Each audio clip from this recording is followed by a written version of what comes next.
हुआ शरीर त्याग दूंगा, पर जाओ नहीं होगा। गए हैं, 14 वर्ष समाप्त हुआ है, 1 दिन बचा है मात्र। वहाँ अश्रुधारा बह रहा है, रस रहे हैं, राम राम रस रहे हैं। यहाँ पर लिखा है, रहा एक दिन अवध आधारा, समझत मन दुख भयहु अपारा।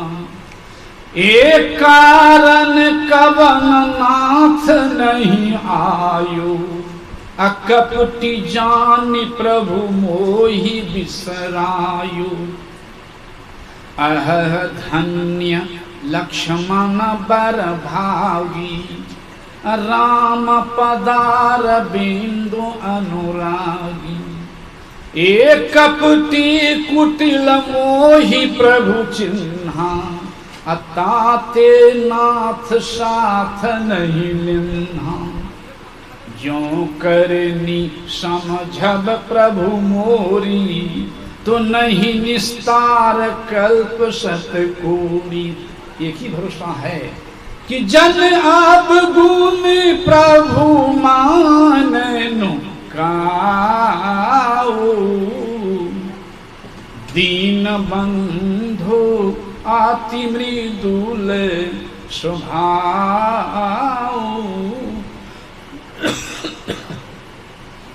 राम बिरह सागर महा। ये भारत मगन मन होत, तो विप्र रूप धरी पवन सुत, आई गए तहाँ पहुँच। अश्रुधारा बह रहा, कह रहे हैं, रट रहे हैं राम राम। प्रभागी लक्ष्मण, मैं तो कुमाता से जन्म मेरा, शायद प्रभु नहीं आएंगे क्या। तो एक ही भरोसा है कि मेरे प्रभु दीन दयालु हैं, जरूर आएंगे। भगवान वहाँ हनुमान को भेजते हैं, जल्दी जाओ, कहीं मेरा भरत शरीर त्याग न कर दे, विलम्ब हो रहा है। हनुमान जी आए हैं ब्राह्मण के वेश में, देख रहे अश्रुधारा बह रहा है, पेट की हड्डी निकल चुकी है, जटा बन चुका है, रट रहे हैं राम राम, अश्रुधारा बह रहा है। बड़ी खुशी हुई हनुमान जी को कि हमसे बढ़कर भक्त भरत हैं, मैं समझता हम ही बड़ा भक्त। बड़ी खुशी वहां लिख रहे हैं, कह रहे हैं, हे भरत जा सुबिरह, सोचहु दिन राती। ए रटहु निरंतर गुण गान पाती। सोई रघुनाथ सुजन सुख दाता, आबई कुशल देव मुनि त्राता। हे भाई, वो प्रभु तुमसे दुना प्रेम है और अभी आ रहे हैं, इतना दुखी क्यों हो रहे हो। भरत जी कहते, हे भाई, मेरे कानों को अमृत के समान बच्चे सुनने वाले कौन हो, सामने क्यों न आते हो, दर्शन क्यों न देते हो भाई। इनके भरत के प्रेम को देख तब हनुमान जी अपने रूप में आए हैं। और विभीषण ने कहा कि प्रभु मेरा राज सब आपका, सब कुछ है। विभीषण ने कहा कि प्रभु सब आपका ही राज्य है, सब मेरा सब कुछ, आप चरण दे दिए, तब चलिए आगे बढ़िए। चरण देकर राम ने कहा, सुनो विभीषण, तोर कोश गृह मोर सब सत्य कहूँ सुनु भ्रात। लेकिन इस समय प्रीति भरत की समुझी मोही, पलक कल्प समझात। हे भाई, अरे बीते अवध जाऊं जो, तो जियतन पावऊं वीर। प्रीति भरत की समुझी प्रभो, पुनि पुनि पुलक शरीर। तो भाई, वीर भ्राता को जीवित नहीं पाऊंगा, जल्दी चलो। भगवान राम आए हैं, कौशल्या कमरा में नहीं गए, पहले सुमित्रा कमरा भी नहीं गए हैं, सीधे चले गए हैं कैकेयी कमरा में। कैकेयी लजा गई है, प्रणाम के भगवान। कैकेयी के हाथ जोड़ ली है, कहती राम मेरे चरित्र को बहुत कष्ट हुआ है वन में, बहुत अपार कष्ट, क्षमा कर देना मुझे। भगवान राम कहते कि माँ, अगर तुम्हारी कृपा नहीं होती हम पर, तो जो काम करने में धरती पर आया था वो सब काम धर ले रह जाता। तुम्हारी कृपा से मैंने राक्षस संहार किया है, तुम्हारी कृपा से मैंने भक्ति रक्षा किया है, तुम्हारी कृपा से मैंने संतों को दर्शन किया हूँ जंगल में, सारा काम तुम्हारी कृपा से। तुम क्या बोल रही है? कैकेयी कहती, राम तुम धन्य हो, तुम धन्य हो, इतना कष्ट हुआ मेरे चलते, तुम कहा दो कृपा हुई। क्या राम तुम हम पर खुश हो? कहाँ मैं खुश हूँ? क्या राम अगर खुश हो तो एक वचन दे सकते हो? बोलो। कामा आए तुम जो वचन मांग लो, जो वरदान मांग लो, देने तैयार हूँ। बोलो क्या चाहिए? कैकेयी कहती बस यही वचन दो कि आगे तुम मेरा बेटा बोलो, मेरे कोख से पैदा लो। बोलो स्वीकार है? भगवान राम कहता माँ सोलहन्नी स्वीकार है। फिर मैं धरती पर आऊँगा भक्त के उद्धार के लिए और दुष्ट के संहार के लिए। फिर दोबारा मैं आ रहा हूँ, तुम्हारा ही बेटा बनूंगा, तुम्हारे कोख से पैदा लूंगा, लेकिन दूध पियूंगा कौशल्य माँ का। श्री सद्गुरु महाराज तुम्हारा पुत्र तो बनूंगा, लेकिन दूध पियूंगा कौशल्य माँ का। वही भगवान श्री राम श्री कृष्ण अवतार में आए हैं। वही कैकेयी देवकी रूप में आई है और वही कौशल्या यशोदा मैया के रूप में आए हैं। पहले भगवान बुद्धि लगा दिए हैं। क्या देवकी के दूध पिए हैं भगवान? जन्म तो लिए हैं जेल के अंदर, दूध नहीं पिए हैं। दूध पिए हैं यशोदा मैया के, कौशल्या मैया के दूध पिए। दूसरी बात मैं सुना चुका हूं, कितना कष्ट हुआ था कौशल्या को जब राम वन चले गए थे। तो क्या देवकी को कम कष्ट हुआ है जब भगवान श्री कृष्ण चले गए हैं? यशोदा मैया के यहाँ कम कष्ट हुआ है देवकी को, अपार कष्ट हुआ है, तनी मनी नहीं। यही है अपनी अपनी करनी और अपने अपने साथ, अपने अपने साथ करे जो आगे आवे। बाप के करनी बाप पुत्र के पूते पावे। जोरू के जोरू फले, खसम के खसम को फलता। अपनी करनी श्वेत जीव सब पार उतरता। नेकी बदी है संग, शुभ अशुभ पाप न अच्छा बुरा, और न संगी कोई। सोचो बूझ विचार, संग ये जई है दोई। पलटू करनी और के नहीं और के साथ, और अपनी अपनी करनी और अपने अपने साथ। हरेक को भोगना पड़ता है, कोई बंटवारा करने वाला नहीं है। अरे एक शरीर में लोग कहते हैं पत्नी करती पति पर पड़ता है, पति करता है पत्नी में पड़ता है। इसको मैं काट देता हूँ। एक शरीर में दो हाथ है, एक हाथ चला जाता आग में, दूसरा हाथ में लहर नहीं होता है। तो पत्नी करेगी कर्म अपना मन से, अब पति का भोगना पड़ेगा, बंटवारा होगा। अगर बंटवारा हो जाता तो पत्नी पति को पैखाना लगता है, पत्नी पैखाना चली जाती, दूर हो जाता, तब मान लेता मैं। अब पत्नी के पेट में दर्द है, पति गोली खा ले, सुई ले ले, और दर्द छूट जाए पत्नी के पेट के, तब न पूछेंगे बदला बली होगा। तो कोई नहीं बंटवारा करना पड़ता, स्वयं को भोगना पड़ता है। इसलिए कहा कुछ उपाय है बचने का, एक ही उपाय, कर्म बंधा संसार। तो बंधा भाई आय के, जम बंधा जमपुर जाए, तो कर्म के फांस।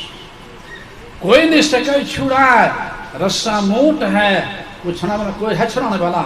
रस्सा मोट हारे पलटू, सतगुरु डारे काट, तो नाम के दोष। जब ही नाम हृदय प्रयोग, तो भयो पाप को नाश। जैसे चिगनी आग की, भयो पुराना घास।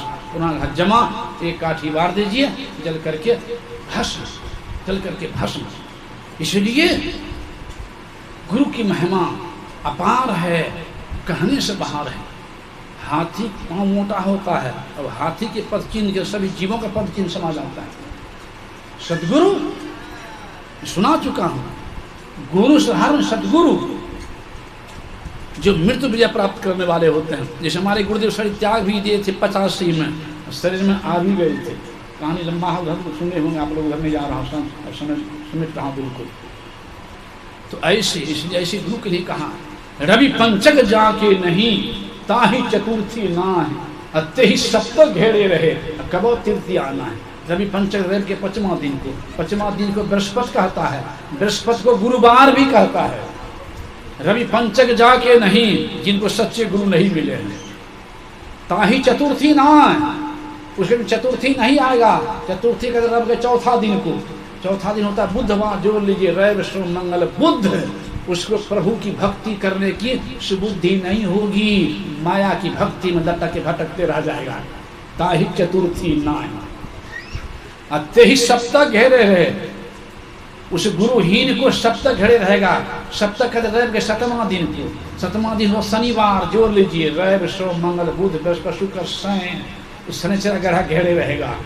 कबो तृतीया ना है, उसके जीवन तृतीया नहीं आएगा। तृतीया कहते रवि के 3रा दिन को, 3रा दिन होता मंगलवार, जोड़ लीजिए, रवि सोम मंगल, उसके जीवन में मंगल आने वाला नहीं रहे है। गुरुहीन को खर मंगल लगा रहेगा, चाहे अरबपति हो जाए तो हो जाए। इस तरह के मंगल चाहते हैं तो मंगल मूर्ति सतगुरु मिलमय सर्वाधार, मंगलमय, मंगल करुणा, मंगल करने वाले, मंगलमय मंगल करने वाले। और ऐसे सदगुरु को बिनवों बारंबार, जो राजा सोना की दे सकता हमको, उस राजा से मिट्टी की ताम मांगे तो नहीं देंगे कि देंगे। जो सदगुरु परमात्मा तो प्राप्त कर सकता है, तो बेटा बेटी धन दौलत जगह जमीन यह मिट्टी के ईटा, इस संसार से नहीं मिलेगा। इसलिए सदगुरु चाहिए, और सदगुरु पर एक निष्ठा चाहिए, एक निष्ठा, तब होगा। द्रौपदी जब तक कहती रही, दुख हरो द्वारिका नाथ शरण तेरी, बिनु काज आज महाराज लाज गई मेरी, भगवान नहीं आए हैं। और जैसे कहती है घट घट वासी रक्षा करो, कि भगवान वस्त्रे बन गए। जब एकनिष्ठ हुई है तब, इसलिए कौन निष्ठा, अर्जुन वाला एक निष्ठा होना चाहिए। अर्जुन वाला एक निष्ठा, जानते हैं भगवान कृष्ण सोए थे ब्रह्म कमला में, निश्चित हो गया कि अब युद्ध ने भगवान की बात नहीं माना। युद्ध होगा जब काल जब सवार होता है ना, तो गुरुजनों की बात अच्छी नहीं लगती है, माता पिता की बात भी नहीं मान पाते हैं, सदगुरु की बात भी नहीं मानते, काल सवार होता था, हो जाता था। गुरु महा की बात नहीं माना, भागरेपुर के यही नाम क्या था, डॉक्टर, यही आपकी कथा है, भूल रहे हैं, कोतवाली के पास था घर डॉक्टर साहब, हाँ राम बदन बाबू। गुरु महा 3 बार मना किया कि आप सोना है, मांस छोड़ दें, शराब छोड़ दें, सोना में शुद्ध हो जाएगा। चौथा बार जब गुरु महा मना किया तो कहा बाप बेटी शादी जो है बरतवार में जाना पड़ता है, खाना पड़ता, खिलाना पड़ता है, पीना पड़ता, पिलाना पड़ता है। 6 साल छोड़ दीजिए, तब बेटी शादी हुई करके तब दीक्षा भी ले लेंगे, सबको छोड़ छाड़ देंगे। तो गुरु महा ने कहा था 6 महीना का ठिकाने नहीं है, 6 साल कह रहे हैं। वो लकीर हो गया, ब्रह्म लकीर, जो सत्संगी होंगे यहाँ तक जब याद आ जाएगी। कहा था 6 साल की बात मानूंगा। अब एक सुई लाते थे, समय कहा मैं पूरा कहानी नहीं कह रहा हूँ, संक्षेप में कह दिया हूँ। लाते थे दूर से, विदेश से, पैसा नहीं देते थे, एक गाय दान देते थे गुरुदेव दान में। फिर भी गुरुदेव ने कहा कि कम से कम छोड़ दीजिए, सोना सुगंध हो जाएगा। कहा 6 साल के बाद छोड़ेंगे। अब गुरु महाराज 6 महीना ठीक करने ने, अच्छा 6 महीना में अतरिय सड़ गया, बात नहीं माना, अब पटना में मर गया। मैं भी था गुरुदेव के साथ ही, गुरु महाराज गए, एक तो फूलो चढ़ा दिया, रो दिए, ऐसे बढ़िया डॉक्टर, लेकिन आदर से लाचार, जीवन बर्बाद।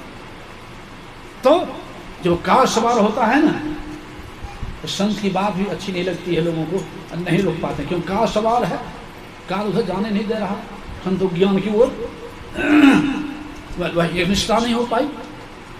तो मैं कह रहा था भगवान समझाए कौरव पांडवों को लेकिन कौरव लोग नहीं बात माना। अंत में कहा 5 गांव ही दे दो, सब ले लो तुम, लेकिन मैं समझा दूंगा, तैयो नहीं माना। दुर्योधन ने कहा जाए एक सुई का नोक भर नहीं देंगे, ठीक, तुम कहता 5 गांव कह रहे हैं, तय होगा, युद्ध होगा। भगवान कहते मैं किसी को नहीं रहूंगा, शस्त्र भी नहीं उठाऊंगा। सोए हुए थे दोनों के सहयोग के लिए। अर्जुन पीछे गया है, पहले दुर्योधन गया था, सिरहाना में बैठ गया, कुर्सी पर बैठ गया है, पीछे अर्जुन गया है, चरण पर बैठ गया, चरण के बगल में। आँख खुली, दृष्टि गई अर्जुन पर।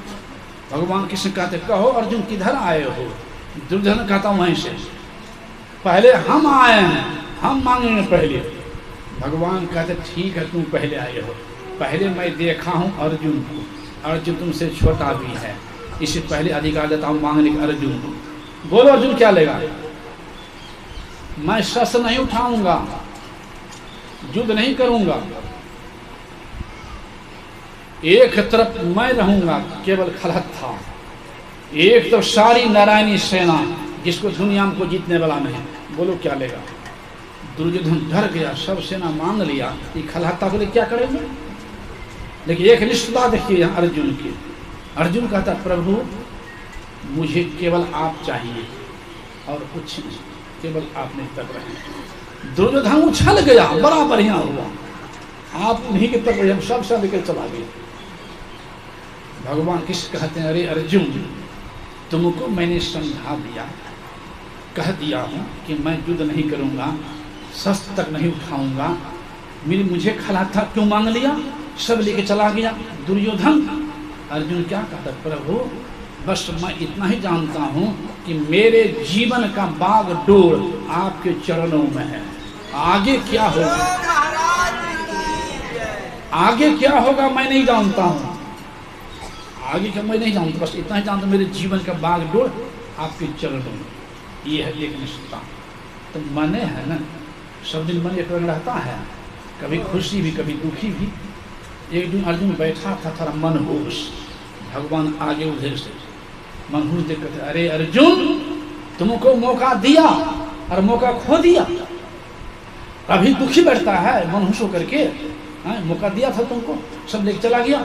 सुन लो हार तुम्हारी निश्चित है, तो इस तरह से रहोगे उदास, हार तुम्हारी निश्चित है, इस तरह से रहोगे उदास।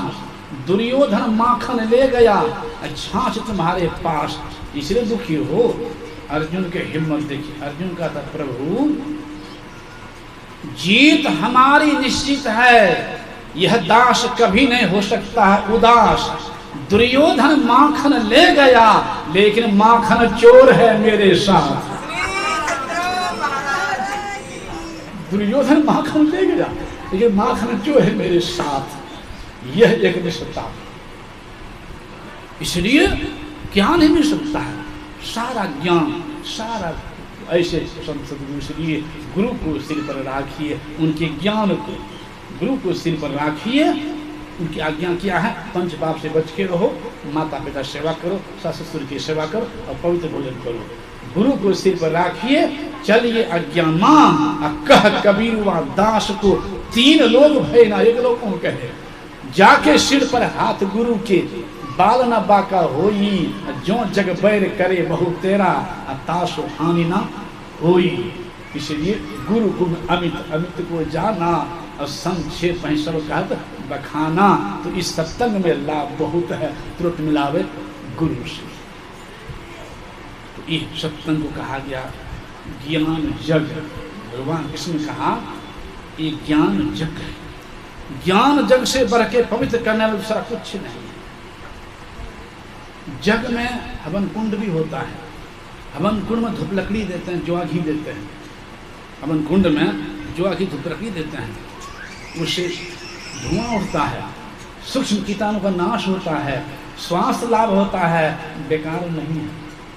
और यहाँ सैकड़ों हवन कुंड है, 1-2 नहीं, 8 गो नहीं, 108 ने सैकड़ों। कहेंगे कुछ बता दी बाबा जी, तो ये कान है ना, ये काने हवन कुंड है।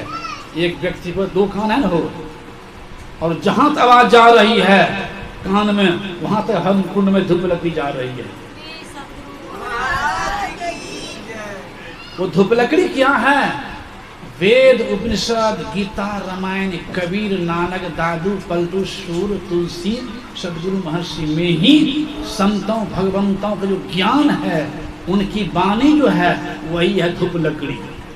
उस हवन कुंड में धूप लकड़ी ज्वाला देने से सूक्ष्म कीटाणु का नाश होता है। एक कान के हवन कुंड में संत ज्ञान की धूप लकड़ी जाने से अंदर के कुविचार रूपी कीटाणु का नाश होता है और सुविचार उत्पन्न होता है। दानवता रूपी कीटाणु का नाश, मानवता को उत्पन्न, इसलिए इसको कहा गया है महाजग। ऐसे जग में सबका सौभाग्य नहीं मिलता है सुनने का। कुछ हो जाए, आने पर भी नहीं ले पाएंगे, आकर के भी नहीं ले पाएंगे, प्रभु कृपा नहीं। संसार में कुछ हो जाए तो यह जग में सम्मिलित होना बहुत सौभाग्य की बात है। ऐसे जग सबसे हो भी नहीं पाता है, ऐसे जग में सबको सम्मिलित भी नहीं हो पाता है।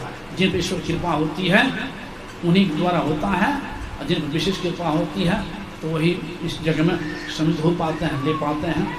उनसे और विशेष कृपा हो गई, उनकी ज्ञान को लेकर उस पर चलना प्रारंभ कर देते हैं। तो इस जग में तो बहुत लोग हैं हमसे श्रेष्ठ, जो विशेष हैं उसे मैं आशीर्वाद ही चाहता हूँ, और जो कम हैं उनसे गुरु से प्रार्थना भी करता हूँ कि चिरंजीवी करते हुए ऐसे जग में लगाते रहें, कराते रहें, अपना लाभ लेते रहें, और समाज को भी आध्यात्मिक लाभ देते रहें। बोलिए श्री सद्गुरु। समय नहीं, मूल है ध्यान।